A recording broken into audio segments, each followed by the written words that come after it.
Welcome to episode number 9 of the Feeney Call. Tonight's guest will be the big man Paul Bounty. Um, so we got rained out this week, so I had no racing, even though we were supposed to be running the mini stock up at Peterborough. So we were going to go down to Brighton and help Dan Price out. But I got down to Brighton. They got rained out as we're on the grounds waiting to go in. So unfortunately for them, they didn't get any racing in. Well, I decided at that point I've already traveled a couple hundred kilometers. Why not travel a couple hundred more? I rushed down from Flamborough or from Brighton to Flamborough to go take in some weekly racing down there, and got down there. It was raining, so it was not looking good. But they got the show in. They started about 7:30. They were done probably about 10:30, 11 o'clock. They had okay car counts. Bone stocks were good. Mini stocks were pretty good for down at Flamborough. Super stocks, there was 4. If honestly I knew I had the time to go and grab my car and get down there, I probably would have grabbed tires and taken my car, but I didn't think I had time to come back here and grab it and etc. Nor did I really have the money to do it. But I like supporting tracks. Try to keep them going around and etc. Um, but yeah, and then the Pro Late models, they had quite a good car count, I think, like in the Pro Late models. First time I've seen Schwarzenberg out in a little while. He won the first race, and J.R. Fitzpatrick drove away from the field in the second race. I filmed some TikTok videos and stuff like that. They'll be posting slowly as I edit them up and get through stuff. But I'm not going to drag you guys down too much by the rain weekends, but I will tell you that this week at Peterborough Speedway is $4 admission. So bring whoever you want to the general grandstands, and it's $4 to get in. It's fan appreciation during the intermission. Yeah, I'm supposed to have both cars going. Dad's, I think, driving his truck. Paul will be there with both his super stock and his truck, and probably at least 1 or 2 puppies. You never know how many dogs they have by the time this comes up.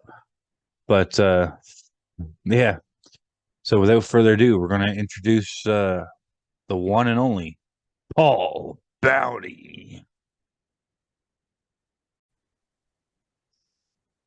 Joining us this week is the big man, Paul Bounty. So we're going to give Paul a few minutes here to introduce himself and give us a little play-by-play of how he's got to where he is today. So, name's Paul Boundy. I race the 08 Superstock and the 08 Renegade truck. I got into racing through my friend Brandon Feeney. We met each other at a strongman competition I was hosting in Orono, and he had a spare car that he was willing to sell me to use. I started out in the what was the 4 Fun division, and raced a few races one season, then started racing in the Superstock division, and haven't looked back. This is season 8 now for racing. Season number 8 for the 08 car. That's got to be numerology work in there. So hopefully a bunch of wins coming your way this year. Well, unless I stop you from getting them. But yeah, had a lot of heat wins this year. Just got to work on some features now. Yeah, that Superman truck is looking pretty good, but you have a little bit more stiff competition with Kyle Gordon's up his game. Chad Strawn's got a good truck. He's just been having some running issues. Why don't you go through some of the upgrades you did to that truck this year to make it even faster?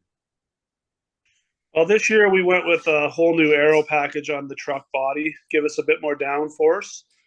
And we've also worked a lot with our front suspension. Just the geometry is a lot better this year. And now we're just starting to work on the rear of the truck to make it hook up a little nicer. Yeah, there's no such thing as a finished race car. No, it's always a work in progress. So you've done the racing, but you also got to do the demo cross. I think I dragged you into that a few times. Which do you have more fun doing, the demo cross or doing the racing? Well, I enjoy the racing a lot more. The demo cross is fun, but it's just hard on the body, and I'm an old man. I wouldn't say you're an old man yet. You're not much Well, older than I am. I feel So, Paul, you've a lot of people know you from back in the day, being in the strongman tour and the Scottish games and stuff like that, for the Highland games and stuff like that. What's it like switching from being a very competitive person doing this to now being a very competitive person doing racing? What have you had to change to like switch your sports per se? so. I find like both sports are very highly mentally challenging. So that really transferred over very well from the Highland Games.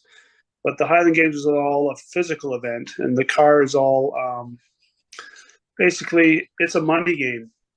So if you throw more money at your race car, it works better. So, you know, over the years, I've spent a little bit more money every year, as much as we can put into it, and made the car better. And every year, my driving skills get better.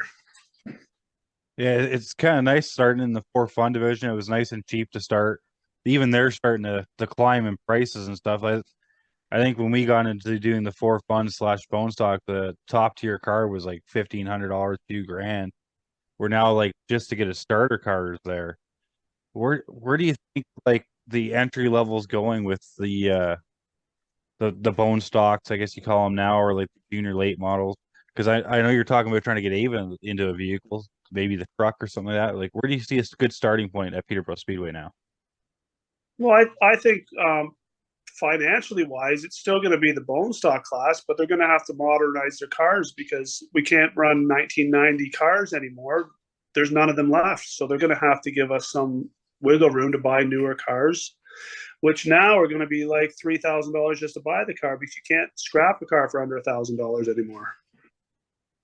Yeah, by the time you scrap a car, especially with a catalytic converter on it, put a roll cage in it, you're $3,000 just building this thing, and it's never even seen a lap yet. But unfortunately, racing has never been a cheap sport. We spend every dollar we can on it. Yep. But Yeah. Every extra dime after the family and the bills get paid, that's time to go play racing.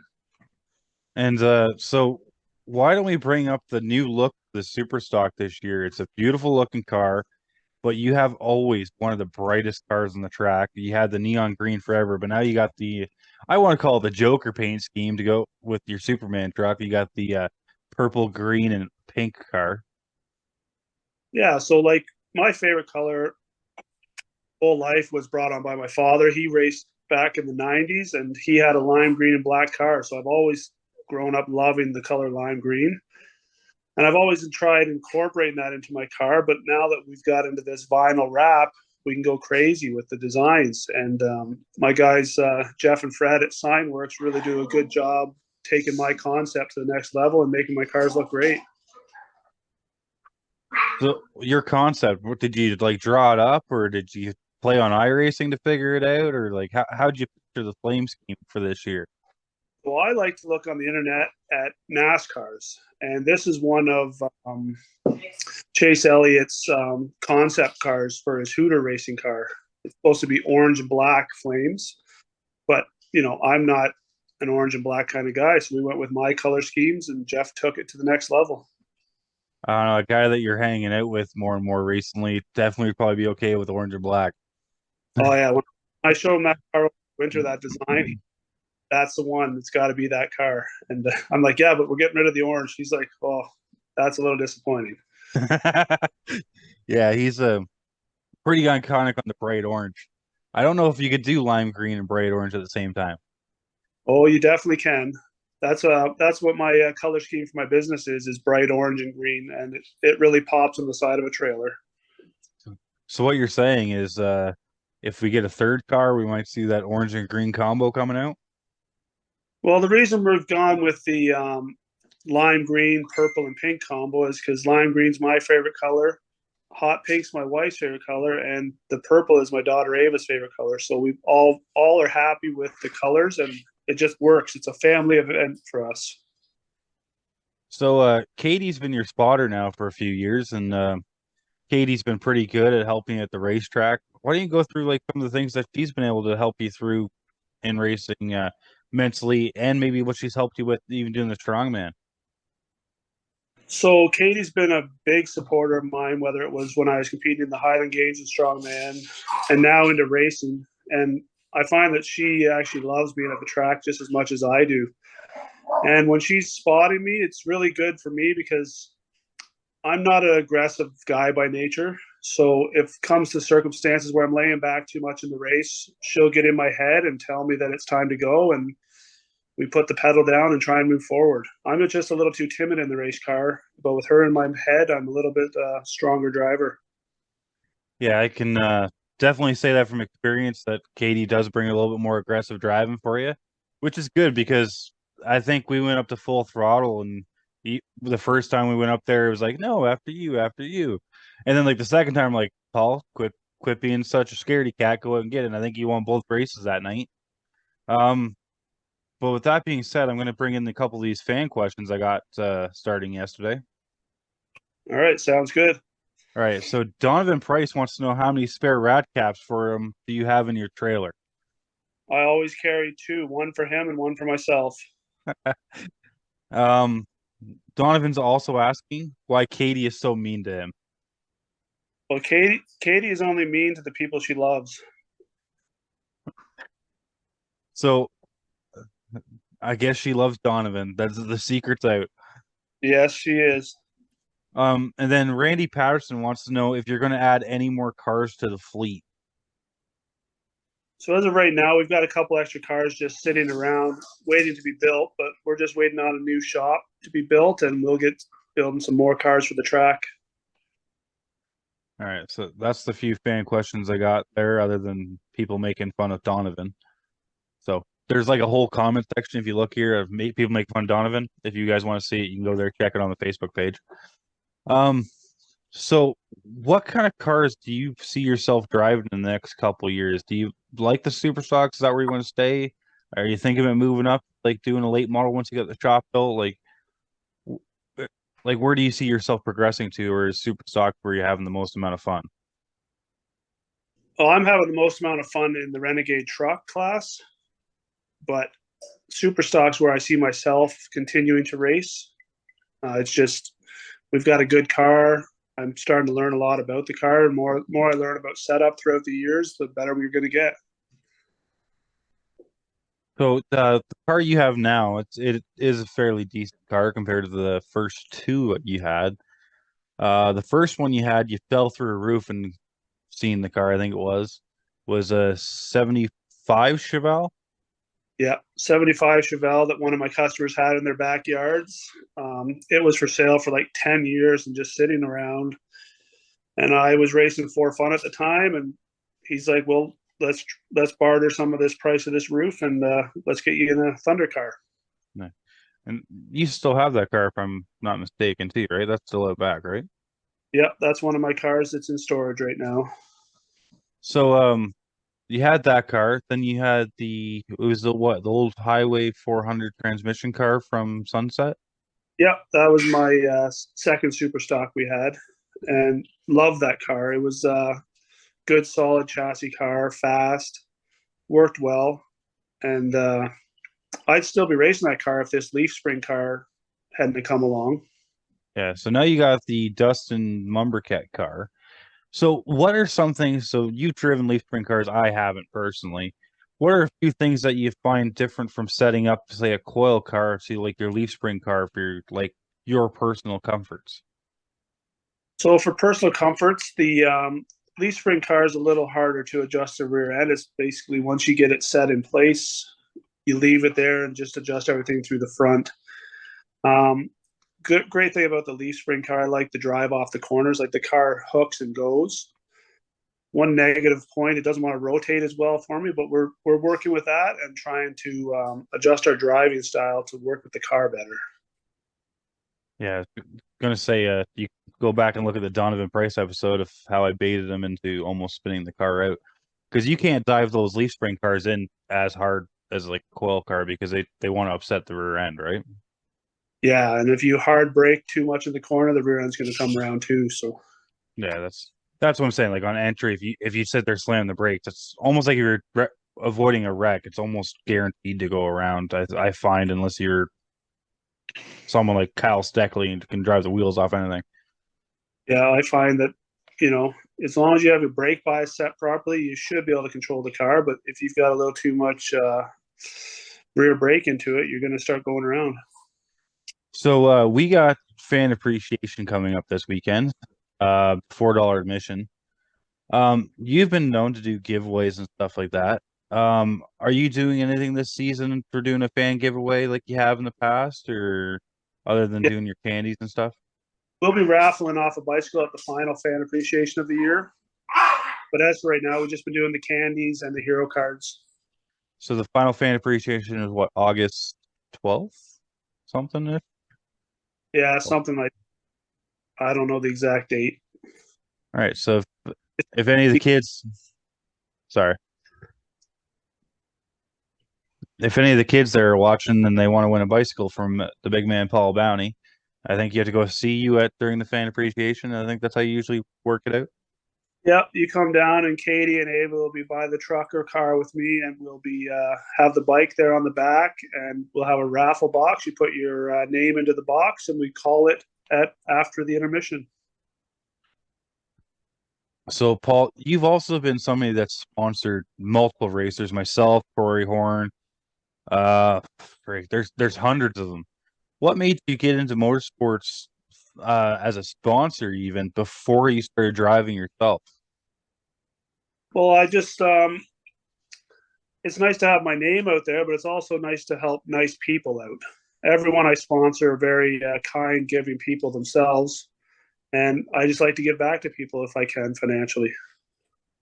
Yeah, because you were actually one of the first sponsors I think I ever had in the 4 car. Um, I think I owned the car for 2 days, and you said you'd step up and you picked a spot on the car, and that was your spot for. I don't think I've ever even the last couple of years even on the car, and I think it's the same spot every year. We've had anything from Bounty Roofing to Tough as Nails Tour to I think there was one other thing that you were. I think it was Bounty Contracting or something like that. You had the 1 year out there, didn't you? Yep, yeah. Every year we try and promote my businesses and my endeavors in life. So going through that, you're building a new shop. Hopefully you got to get all the permits and everything like that. So how many bays is this shop going to be? Like, are we talking about like a bay for me and Donovan and all that stuff that we could squeeze in there? This is just going to be a modest shop, just a 2 bay shop to start, but we got to have places to get our cars in. It's nice to have great friends and my car builder, John Lumbercat, to help me out over the winter and keep things rolling. But I like to be able to do a lot of maintenance and work on stuff myself too. So just working under the carport this past 2 seasons just doesn't cut it for me. It's a little hard.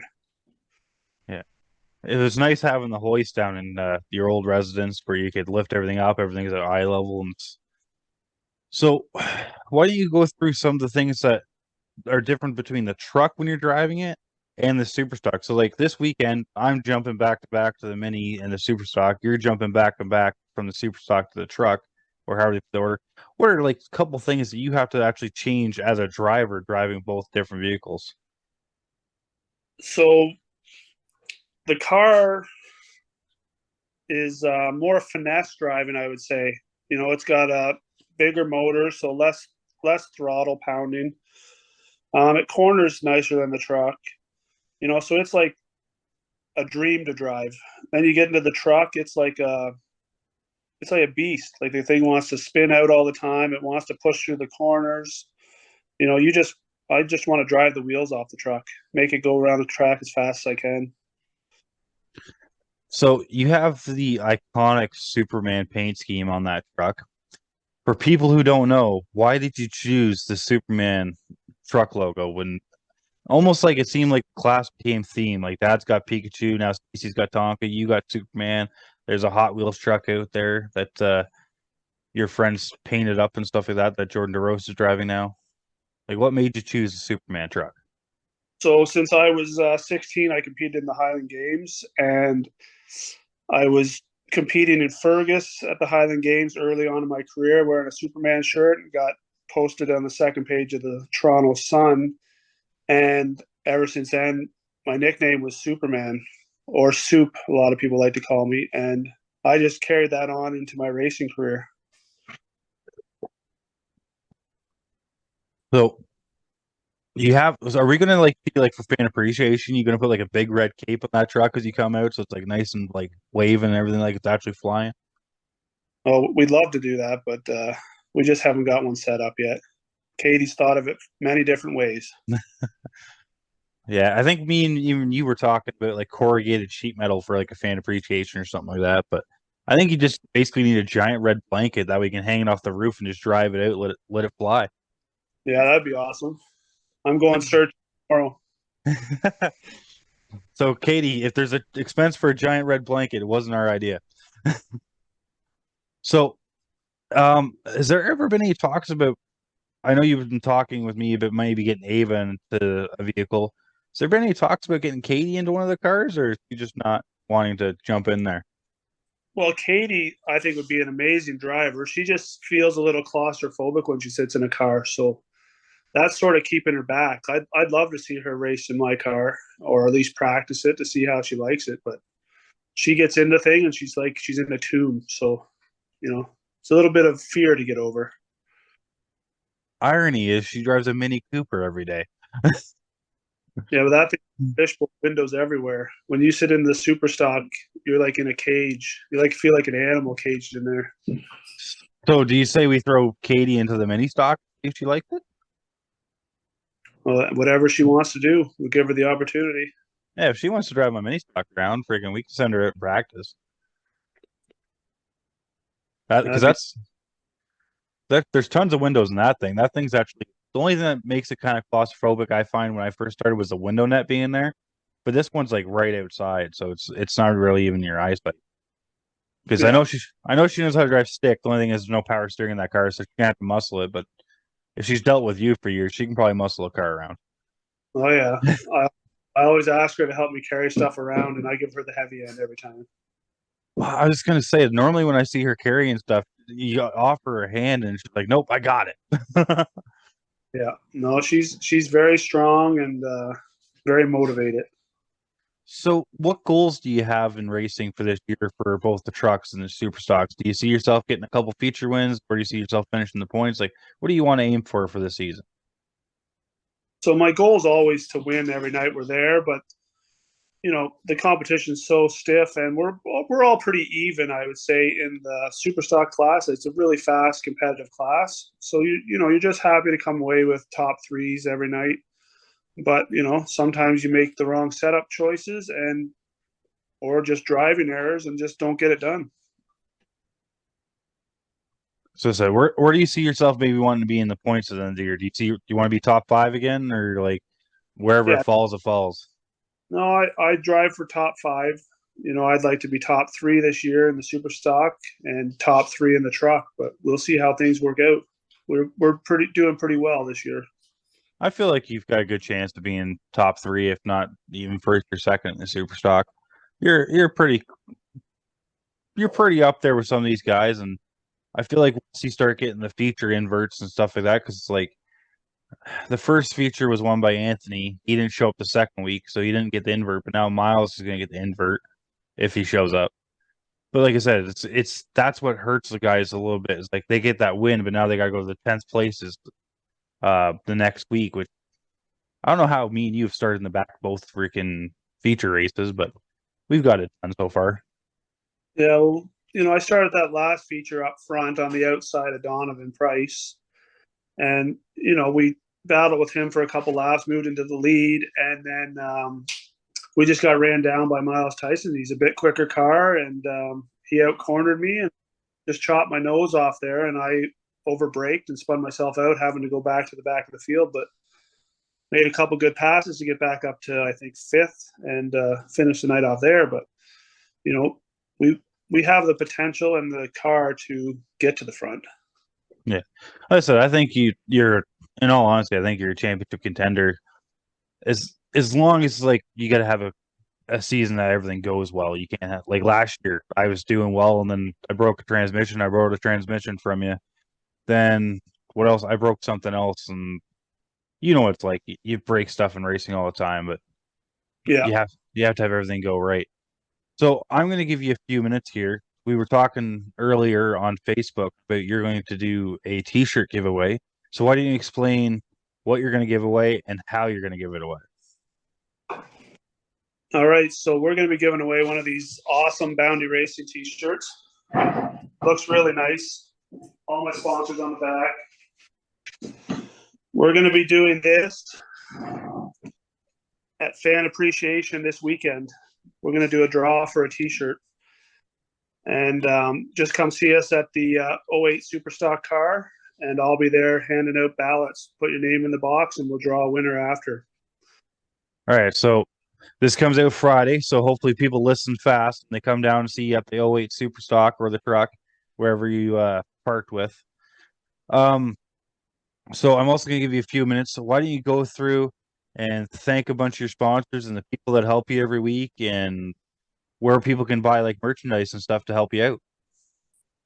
All right, starting off with my crew. My wife Katie is my spotter. My brother-in-law Dave, he's my setup guy at the track. He does all my tires and all my stagger setups for me.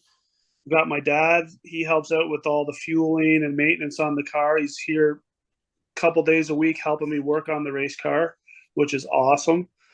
And then we've got a couple other people that come in randomly, like Jason, who works for me. He'll be in a couple times a year, maybe even more than that. He just had another baby, so his life's turned upside down right now.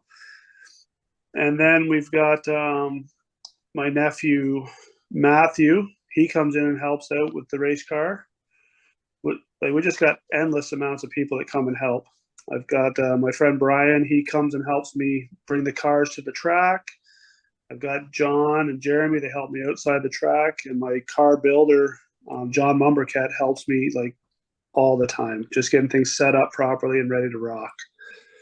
As for my sponsors, I've been sponsored by Circa 1818 out of Coburg again this season, a great sponsor. Brandon's a great guy. You got to get in there and see him. The Coburg East Campground came back on board here with us this season, ready to rock. Beautiful place to go camping. Rona Port Hope, that's where I buy all my materials for roofing, so they're kicking back and helping me out. I've got Alma Mechanical here in Bowmanville. Great people in that company. Their daughters are part of our figure skating club in Orono, and they're always there helping out. Port Perry Salvage, John there at Port Perry Salvage is always willing to take your scrap. He's a great man supporting me. Wheelhouse 10 manufactures all my shirts and merchandise for me. Great guy out of Coburg. Mark Rainford Auto Center, that's my brother-in-law here in Bowmanville. He's been part of my racing program since the beginning. He's always supported me and comes out to watch and just helps financially. He's a great guy. My best friend, really. We just hang out a lot together. And we got Crown and Whippy. My friend Paul owns that place. Went to high school together. Great place to get all your undercoating needs done. We got Sign Works in Port Perry. Both Fred and Jeff are great guys. They're willing to help out anytime, and they've got great prices and great quality work. We've also got the Orono Country Cafe. That's my friend Amin who owns that. He's on the main street of Orono. If you want a big breakfast, ask for the Boundy Special. You'll love it. And for my merchandise, you can go to Wheelhouse 10 and order it through them, or I carry a shipment of it at the track all the time. So why don't you also go through and list where people can find you and follow you on social media? All right. So you can follow me at Boundy Racing on Facebook and on Instagram. So you have this beautiful new shirts. You got the new hats that you're not wearing today because you had to get your hair all did up. I made you get your hair and makeup done before. That's right. Had to look beautiful. Right. So and then you got the cups from Tailored to You, which she did a good job on. what else are you doing for the merchandise other than shirts, hats? I'm sure if somebody wanted a tumbler, we could hook them up with Taylor to make them up for you. Yeah, we definitely can. You can get anything through her made up. But other than that, that's just all we're working on. I work hard all week being a roofer, and that supports my hobby huge. So I'm not really looking to make all my money off my merchandise. I just want it out there because I love looking up in the stands and having all my fans come down and get their pictures taken in Victory Lane. Like, it's just so much fun when there's a sea of lime green, purple, and orange out there to look at. That's the secret is that's why you really have the lime green, just so you're out there driving for the fan intros and you can say like, hey, there's all the green out there. Well, I, I, I wait fans every lap of the race, buddy. I don't wait till just the intros. It's all the time. yeah, I have to hold both hands on the wheel because I got that little carbon fiber wheel. I don't have that school bus wheel like you got. Yeah, or 18-inch arms either. Eh? Yeah, yeah, you had me do the strongman competition a couple times, and yeah, I'm definitely not up at your level. So it takes a lot of training to be strong, and I've been out of it for a long time. And 6 years I haven't competed as a strongman, and I finally went back and did the Cobra Highland Games this year, and I love doing it. But my body said it was a mistake, and I'm just not in the shape I used to be. It's almost as bad as me showing up to what was it, Port Hope Tough as Nails tour as I showed up in sweaters and jeans. I remember that was at the Home Hardware. We hosted an event there. Yeah, that was we were pulling the truck. We did the yoke walk, Hercules hold. I think there was Atlas Stones and there was one other event, I think. Did the car deadlift also? That was it. The only one I suffered on that was real bad was the Atlas Stones because not only did I wear jeans, but I had sockets and etc. in my pocket, which if you put down an Atlas Stone on a socket, it makes your leg give out in a hurry. Yeah, that's a lot of pressure on a square inch like that. At least it was a 10 mil, so I knew where it was. That's right. The 10 mils are always the ones you lose, aren't they? Well, actually, everyone says you lose 10 mils a lot, but I don't lose my 10 mils a lot at work. I lose like a 13. I have Yeah. no 13s left, Well, I know what to get for Christmas now. right? So, did you get into like what you wanted? Like, you've also driven like mud trucks and stuff like that. Why don't you just go through and list off everything in motorsports you've driven, in case we forgot some? Because I know you had your freaking 4x4 lifted truck that you did that big event with the demo cross, but I feel like there's more that I'm missing. Well, just like throughout my life, I've always liked to be competitive in anything, whether it was baseball, hockey, soccer, anything I did competitive. Growing up as a kid, I rode dirt bikes and pedal bikes, but I didn't start really racing until I was in my late teens, early 20s. I started racing ATVs, motocross style. Did that for about 5 years with my friends, and then moved on to other things. We did the mud truck was just a hobby. We just like to go out playing in the mud, rock crawling, hill climbing, and we saw this thing called Top Truck Challenge. It's hosted in California, and I entered in their magazine, and I got voted in as one of the top 10 trucks to go. So we went there. That opened up some great avenues for. Sorry about that. That opened up some great avenues for sponsors, for now and in the past. And we went down to California, had fun with the truck. We broke every part on the truck we could, and finished it off. Yeah, so and then you did the demo cross, the racing. There's something you've done drag racing too, haven't you? When I was in high school, my dad and I built a 1981 Malibu station wagon drag car, and we'd go down to the drag strip once in a while. It wasn't a huge thing, but it was fun to do as a young kid. I'm thinking about taking the Neon to a drag strip and just doing some like arm drag drags, something like that. I've never done drag racing, so I'd like to try it, but I feel like taking the super stock is kind of counterproductive because when you're running a 630 rear gear, you only do second, third, and you're out of gear by probably the eighth mile. Yeah, and they do 8 mile racing also at Shannonville. It's fun. They have a thing on Friday nights called Run What You Brung, and you bring your four wheeler, your street bike, your pedal bike. You can have a street car or a full blown drag car, and you go out there and you see how fast you can go. It's pretty awesome. So what you're saying is maybe we should load the super stocks up one Friday night and see who's faster on the eighth mile. That's right. All right, got to pull a bunch of lead out of my car for that I'm up for it. one. Let my daughter drive because she's that's like a lot of lead out of my car. Well, you're not that big anymore. Like when you were like when I first met you were competing, you were definitely a lot bulkier. That like it's not that you it's not that you've lost muscle, but you've lost a lot of the extra weight you used to carry just because how much weight you lose during one of those events. Yeah, like I'd be around 300 pounds when I was competing, and now I'm 280 pounds. I'm just not as bulky as I used to be. I'm more like a regular man now. Yeah. But it's one of those things that like even like racing, I think I measured one day that if I race a super stock like a 50 lap like quick race, I think I was losing like 15 pounds of just water weight. So like I can That, only imagine what you guys are doing during the Highland Games when you're doing it for 6, 7 hours. yeah, like you come out of that completely fatigued, drained. You want to have a nap for a couple days when you're done competing. But like it's all preparation. We used to eat a lot of calories, like, and that kind of hurts me now because I still love to eat, but I'm not burning it off as much. So So what you're saying is you just need a third race car and you'll be fine. that's right. Sweat it up. All right, buddy. I'm gonna let you go for the night, and I thank you for joining us. Yeah. Well, thanks for your time and thanks for having me on.